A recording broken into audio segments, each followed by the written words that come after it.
He's called time on his time with New Zealand Rugby.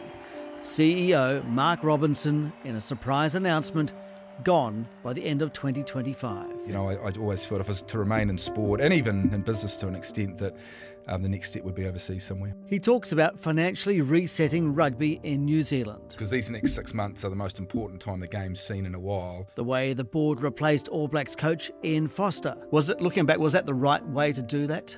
Absolutely. And whether New Zealand will ever host another Rugby World Cup.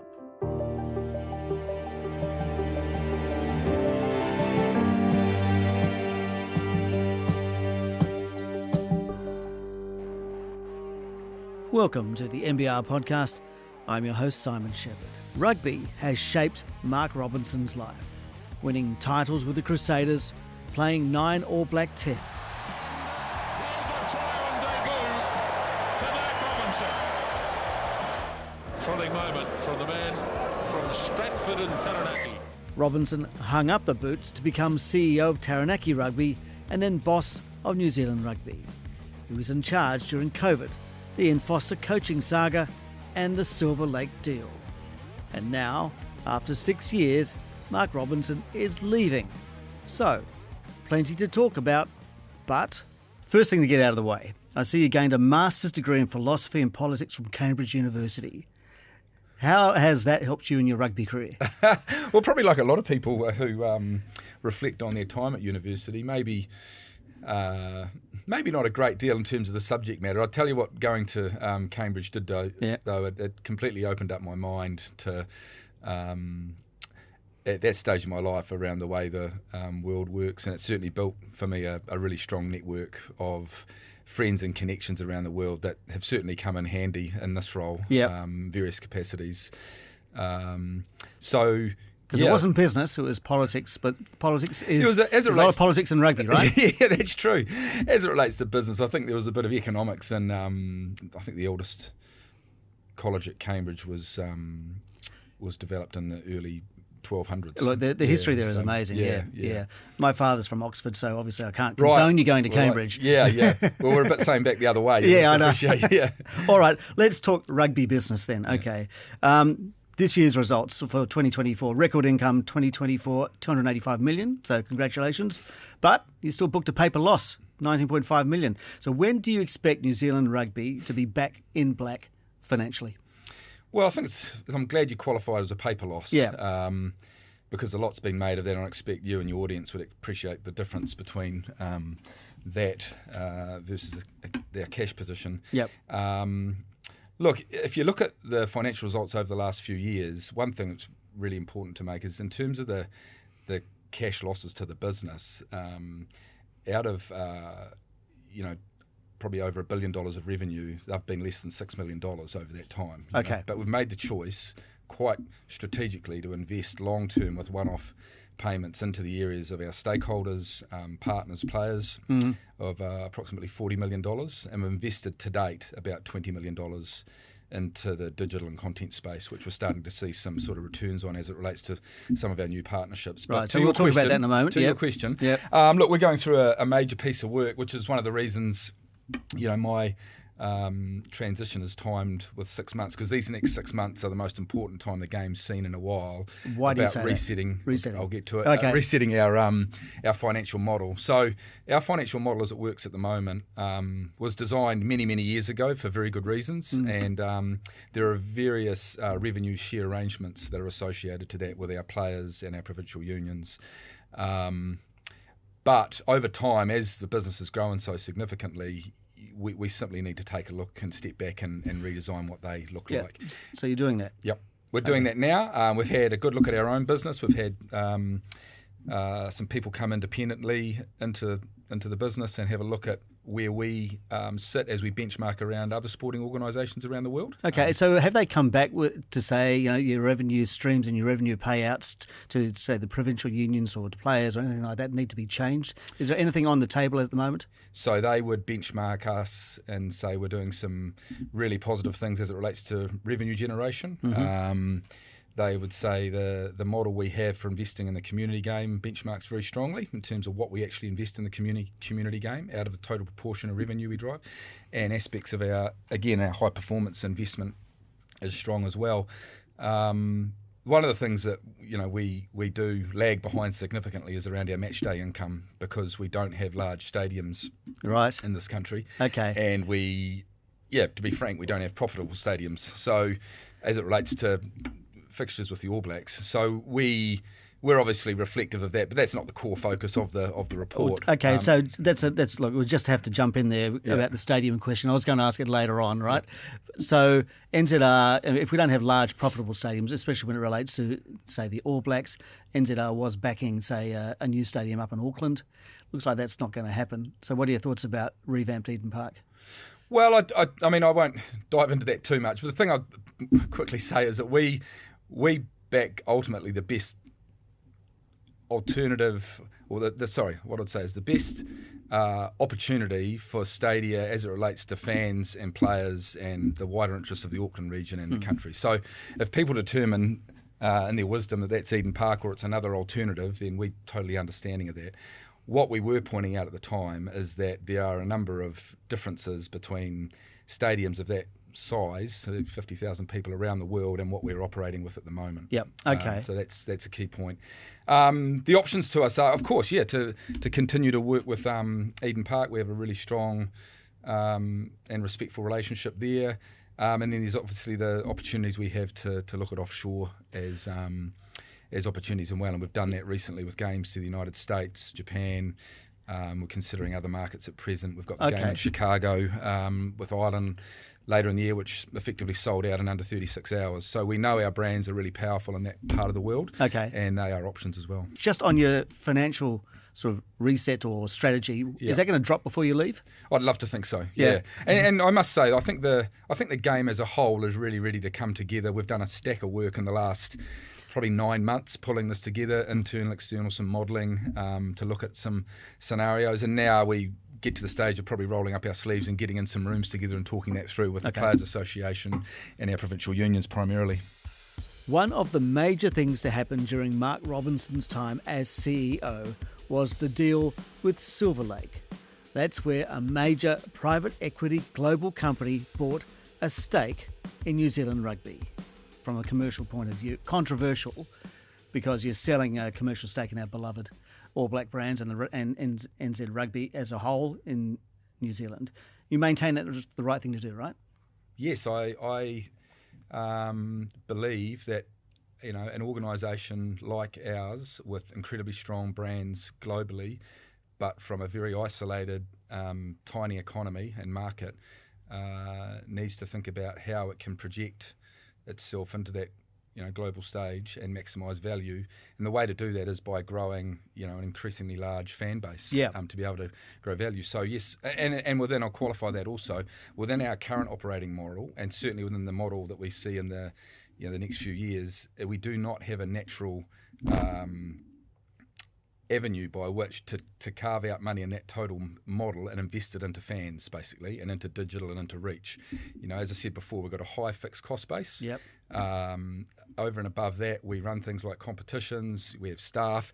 There's simply not the free or available revenue to be able to go invest in the kind of things we need to in that area. So without having this kind of global kind of strategy in terms of increasing the fan base. That's right. So I guess going forward, it's for others to decide, but the business will have to decide, does it really believe in being an internationally focused business, while certainly having one foot in New Zealand that's connected to our fans and our stakeholders and the people that it's always going to be the tension point, isn't it? Yeah. That is a massive tension point in the role. It's one of the largest we have, and that's born out of it's different, and it is, as to your point earlier, it does represent change. And the other, I think, is preserving all the wonderful things about the history of the game and the tradition and the legacy we have, but forcing ourselves to evolve and change. And that relates to the way we think about our fans internationally, but also relates to the way we connect with our participants at a community level. And we've done a whole lot of stuff that I'm super proud of around different formats, different laws to make sure the game's resonating with participants at the community level too. Right. And we've done a whole lot of stuff at the professional level to make sure the product is really strong. And I think people would have to say Super Rugby is a reflection of that this year in terms of the popularity of that and the kind of entertainment we're seeing. Okay. Just a couple of questions on the Silver Lake deal. Obviously, they own 7.5% of New Zealand Rugby's commercial arm now, $262 million. In return, they're bringing their sports marketing and expertise. Have they delivered? Well, it's still early. It's still very early days, isn't it? We're, I think, just over 2 years in. You would say if you follow the announcements recently around Toyota and Gallagher, Toyota especially was certainly very vocal about the fact that when the question came to them about why now, they were very clear about the ambitions that the organisation has to grow and therefore provide an avenue and a vehicle for them to be able to connect to more and more fans around New Zealand and around the world is a key part of that decision. And that's come about by virtue of the investment we started to make in that space. So look, I think to say it's sports marketing is one level. Certainly, they have a range of networks and that we benefit from. And so, do they help with securing the deals with Gallagher and Toyota when Ineos pulled the plug? Do they have those kind of connections? I won't comment on their role in those two examples, but I think more broadly, internationally, their ability to provide insights and networks is very important for us. So you're talking about, did you say 20? And they have two directors who sit on our board who are very engaged and very active in that space, which is great. Yeah. You talk about NZR Plus, basically, which is the your streaming content fans hub that you've set up. 20 million? Did you say you've invested 20 million in that? I think it is about 20 million. 20 million. Okay. Yeah. So that's not generating money yet, though. You're not saying that you say it's early days, 2 years in, not getting a return. Well, the real focus there is what around these models is direct, I guess, revenue, and then there's the revenue associated with it because of the increased reach, and we're certainly starting to see some benefit from that side of it. From the increased reach? To my point around Toyota, the direct revenue model is not something that is we're looking at immediately. So at the moment the focus is on increased reach, and hopefully some economic spin-offs from that in the future. One more commercial question. The broadcast deal with Sky TV. When? Well, at least you're nice and consistent with the other interviews I've had this week. Look, I'm sorry I'm going to disappoint listeners, but it's a stock answer of the constructive sort of discussions, and we'll work through it, hopefully soon. This wasn't meant to be an exit interview, but as Robinson is leaving, there's a couple of things to tick off. First, the management of former All Blacks head coach Ian Foster. Springboks too good on the day. Big losses in South Africa led to Foster's job being on the line. He made his frustration known when New Zealand Rugby wouldn't publicly support him. New Zealand Rugby still, there's still processes that they want to go through to categorically say that. And then a replacement process was carried out, appointing Scott Razor Robertson, while Foster led the team to the 2023 World Cup final. It's over! It's over!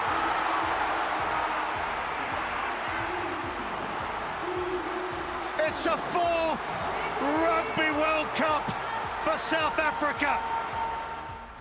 Was it, looking back, was that the right way to do that? Absolutely. Yep. Yeah. I mean, because well, there were two parts to it. We wanted to ensure that the team had the absolute best opportunity to win and perform at the World Cup. And when you look at it from the organisation standpoint, we are charged ultimately with the team winning and the team performing. It's very much a team-first approach. Right. And then at the same time, again, team first for the medium to long term, we believed it was the right opportunity to set out some certainty very early on in 2023. To set out certainty. So that was the key for the team. For the future, beyond 2023. Right. And again, it was a team-first approach. based on, and I think people have to understand, we see a huge amount of information that we are privy to by virtue of the reviews we do and the insights we have in terms of feedback from players and other aspects of the environment.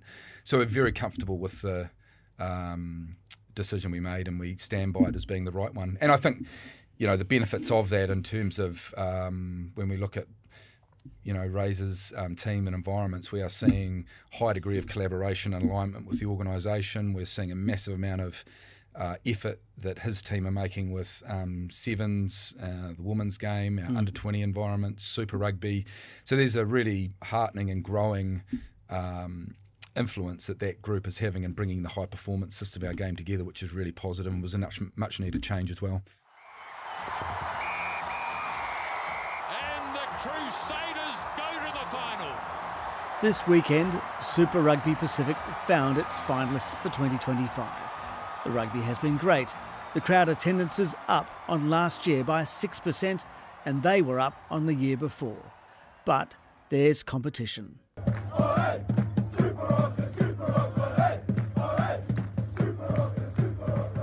The new kids on the block, Auckland FC and the ever-popular Warriors.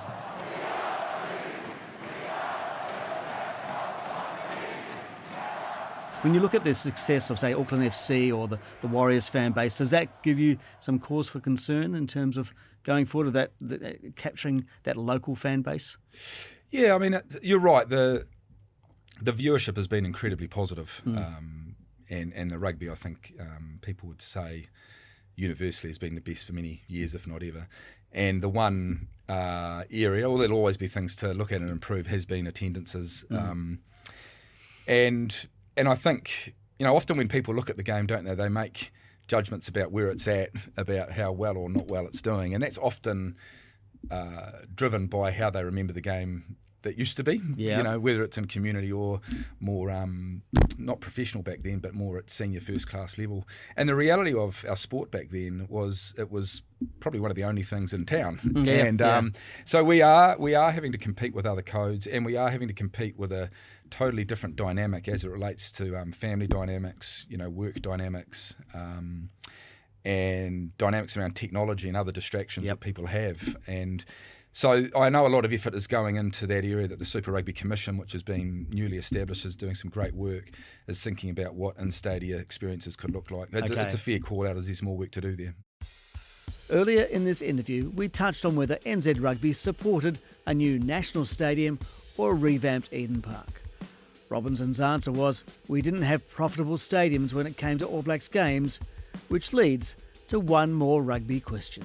Can you see New Zealand ever hosting another Rugby World Cup? Because we've got Australia, which is coming up.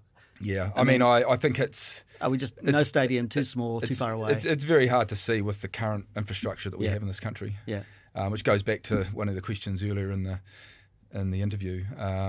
So it is hard to see. It's not to say it's impossible. We did have conversations with Australia about trying to host a pool or at least some playoff games here. But again, stadia and I think too, when you look at the cost of doing something like that, stretching it across two countries like that probably could have been a little bit difficult as well. But unfortunately, that didn't go ahead. And Australia building really well towards that tournament at the moment. So no, it's hard to see at this time. It's hard to see. Okay, all right. So your future, your life, you would admit, has been shaped by rugby. Yeah. And I'm lucky that it has. Yeah. All Blacks, Crusaders, CEO, Taranaki, New Zealand Rugby. But you resigned just ahead of the current All Blacks seasons and the Women's World Cup in England. Is that right? So why now? Well, as I've said, primarily family reasons. I've had my family living in the Gold Coast for 3 to 4 months. The living arrangement, being at home alone is not something at this stage of our life with our family that I'm, enjoying Some hugely. blokes will be going, oh, amazing. Well, maybe for the first, 24, 48 hours, but then, after that it's different. Yeah. Look, and when I weigh that up across what's to be achieved for me remaining in the role, the two things are being part of signing off the international calendar that you sort of referred to before. There's a lot of different international opportunities. This next 5-year cycle of rugby is incredibly attractive for fans, so want to make sure that we continue to do our work in leading that work. And then the reset of the financial model, which I've spoken about at the start of the interview as well, is something I'd love to see the game come together and try and achieve. So when I fast forward to what December, should look like, hopefully by then those things are achieved. As you say, I'll do everything I can to support the Black Ferns at the World Cup and make sure that Razor's team is well supported as well. And then it feels like it'll be a natural time by then, being away from my family for quite a long time and only seeing them every 4 to 5 weeks, it'll feel like the right time to step away. It's a pretty harsh spotlight to be under for 6 years, right? And that included COVID as well, which we haven't talked about. Will you be glad to be away from that spotlight? No, I think that's not anything I reflect on negatively. Okay. And I think people It's not a reason for you to go. No. I mean, I've become very accustomed to what it looks like. And I would say over time, you probably become much more philosophical about the fact and understanding of the fact that when you've made mistakes or our team's made mistakes, and you learn to live with it and put up your hand around it. Yep. And when there's just criticism that is not fair or warranted and it's just unreasonable, and you just have to move through it and stay above it. And I think that's the space I'm in now. So if there are future opportunities and roles that have scrutiny come with them and a high degree of public profile, it's not a reason not to not to be attracted to those. Is the rugby chapter over? Look, I don't know. I really, I think I'd like to get to the end of the year, have some time out, and look, I guess getting closer to the end of the year, more of my focus might be as to what's next. At the moment, certainly had some, very nice messages from all around the world, which have been really humbling over the last 3 or 4 days, and a few people reach out around what's next. Yeah. But Too early. Yeah, I think so. Too Yeah. early. I really want to. So I really want to finish well and finish strongly. Okay, so you don't want to be CEO of Australian rugby then? Not in the immediate future, no. Okay, all right. So we're not sure what's next, but you are joining the brain drain to Queensland. Well, not. I don't know if you consider yourself, but your wife's over there, your kids are over there. Yeah. So, all right. Yeah, we see. I'm really excited about the next chapter of my life, both personally and professionally. And if I'm, to be really honest, the next stage of my professional career was always probably going to be, overseas. I'm hugely privileged to be in the role I am. But when you look around in terms of progression, New Zealand, I guess I always felt if I was to remain in sport and even in business to an extent, that the next step would be overseas somewhere. And that wraps up this episode of the NBR Podcast. Social clips used are listed in the description. Thanks to content producer Jake Latham for his excellent production skills. Our next episode drops on Tuesday. I'm Simon Shepherd. We'll catch you then.